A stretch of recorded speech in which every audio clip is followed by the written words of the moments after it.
Hi everyone, thank you for joining the lesson. In our previous discussion, we analyzed the plot of the play, I Will Marry When I Want, and we discussed the art and the scenes in detail. In this lesson, we are going to be discussing the characters and the roles that each character play in the play. So, join me as we explore the characters in the play. The first character we are going to be discussing today will be Kiguunda. Kiguunda is one of the major characters in the play, I Will Marry When I Want. And Kiguunda is a farm laborer and a smallholder of 1.5 acres in post-colonial Kenya. Although his effort as a Mau Mau guerrilla on behalf of independence has been followed by a life of labor and hardship. He is proud man. So when his employer Ahab Koik and others visit him in his home, which is just one room, and then it is a mud wall home, and they visited him to encourage him to convert to Christianity, and insist that he marry his wife of many years in the Christian way. We took his word and chased them away, insisting that he believes in the traditional African religion and lifestyle and culture of the people of Kenya rather than embracing Christianity. Later, believing that their motive was to legitimize a marriage between his daughter Gatoni and their son, he repents, offered to undertake the ceremony, and put up his small holding to secure a bank loan that he will cover the large expenses of a Christian wedding. So after Gatoni is made pregnant and discarded by Kioi's son, which is John Muhumi, Kiguunda again threatened Kioi. Subsequently, he lost his job. Then his small holding, that is the 1.5 acres of land. And then we also saw that he becomes an abusive drunk until his friend and neighbor recall him to a fervent belief in overthrowing the tyranny of the rich. So we discussed about him in detail during the plot of the play discussion. And we also note then that Kiguunda was a strong believer in African tradition. It was as a result of probably his he want his daughter Gatoni to marry John Muhumi, or that was one of the things that influences him to accept the offer of legitimizing his marriage in a Christian way.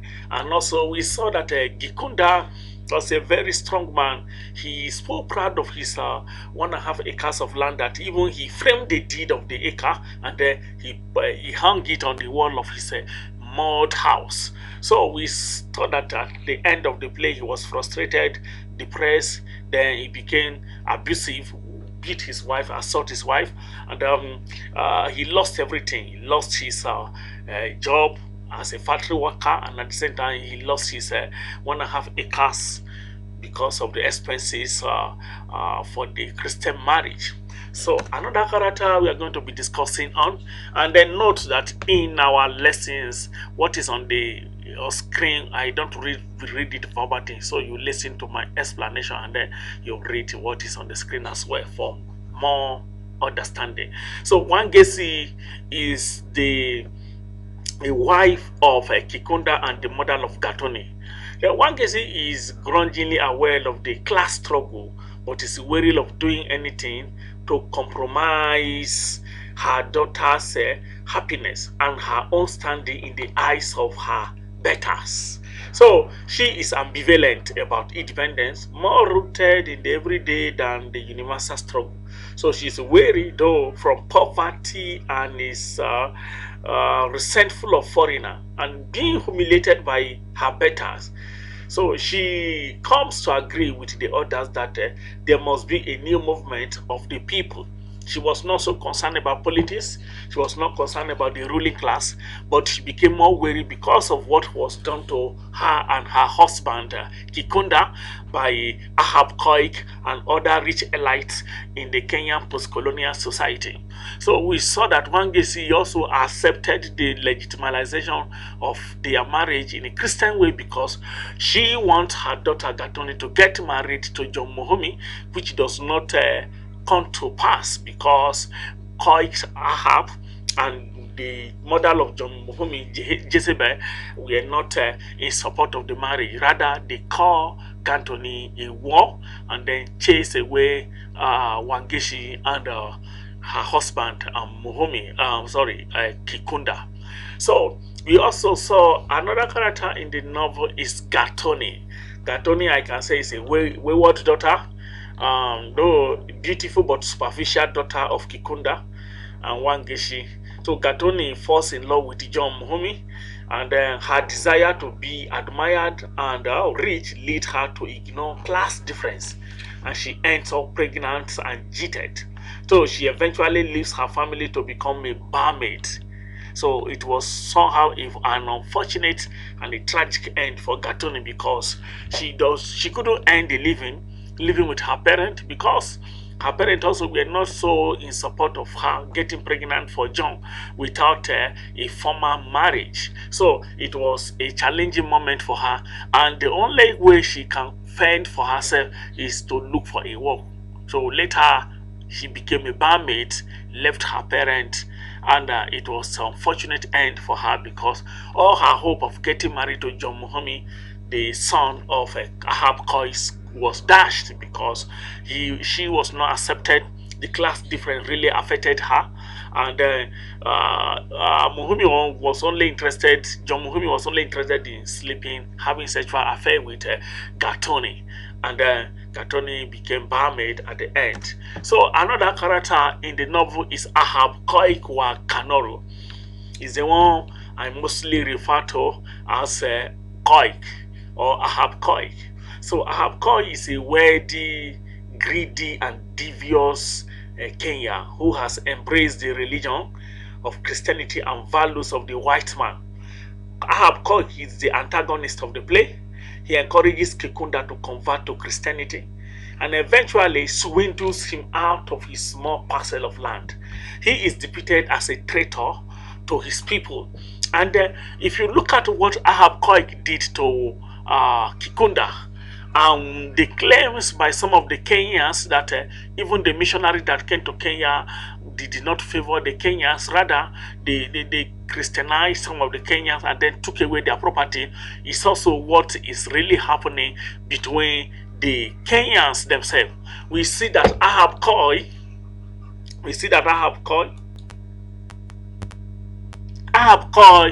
is very greedy to the extent that he lost human feeling. Now, a normal human being may not be able to do what he did to the family of Kiguunda, and then made them miserable in life to the extent that Kiguunda was so depressed and even thinking of committing suicide. So Ahab Koik really was a wicked, rich man who capitalized on exploiting the poor to enrich himself. So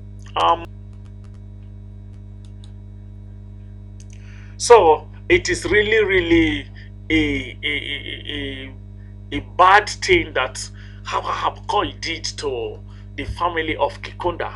Was so greedy that he made sure they became useless and helpless in life, and that was really what happened to Kiguunda at the end of the play. So Ahab was a political elite using religion as a means to exploit the people.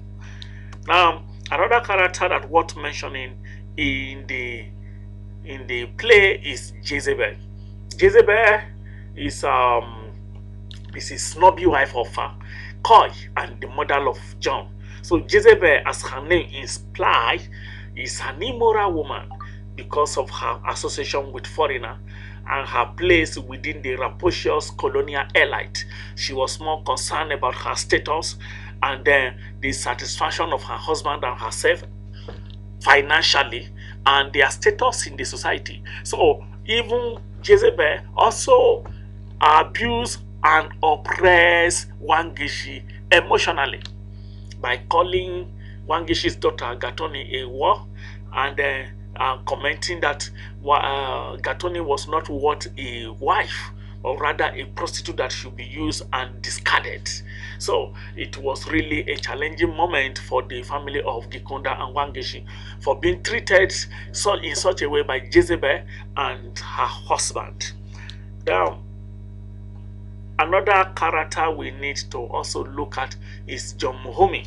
John Muhumi is the wayward son of Jezebel and Ahab Koi. John Muhumi built a relationship or engaged in sexual affair with Gatoni, ultimately abandons Gatoni and criticizes her when he learns that she is pregnant. So he is morally bankrupt like his parents, and he only concerned about how to satisfy himself sexually, and using finance, using the money that the parent got through exploitation and corruption to also suppress and oppress the girls in the Kenyan post-colonial society, or in the post-colonial Kenyan society. So John Muhumi was morally bankrupt, immoral like her husband, like his mother, and very, very wicked as well. So another character we need to look at is Gicaamba. Who is Gicaamba in the play? Gicaamba is also a poor laborer like Kiguunda, and then the husband of Ngugi. Gicaamba is articulate, passionate, and intelligent. He advocates the Marxist class struggle, comparing it to his days of being a Mau Mau rebel fighting the colonial oppressors. He encourages Gikunda and Wangechi to not have any dealing with Koi and Jezebel, and once his friend Fortune go down here to rise up against foreigner, the Kenyan elite, the Western religion, and other people that were instrumental to the oppression of the poor. So Gicaamba was very, very prophetic in his dealing. He warned Wangechi and Kikunda, but they never listened to him. And even when Wangechi and Kikunda were oppressed, suppressed, and even dispossessed of their belonging by Ahab Koik and other political elites and the bank, it was the same Gicaamba that came back and encouraged them not to fight one another, that is, encourage Wangechi and Kikunda not to fight each other, but to fight the colonial elites and the Western religion and other forces that lead to the oppression and the exploitation of the poor in the Kenyan society. So Gicaamba idea was later accepted by Kikunda and Wangechi, and then there was a song and move for revolution in the post-colonial Kenyan society. Then another character is Ngugi. Ngugi is the wife of Gicaamba. She's almost as radical as her husband. Or I can say that Gicaamba have radicalized his wife as well. So she encouraged Wangechi to be aware of class difference and push back against elite oppressors.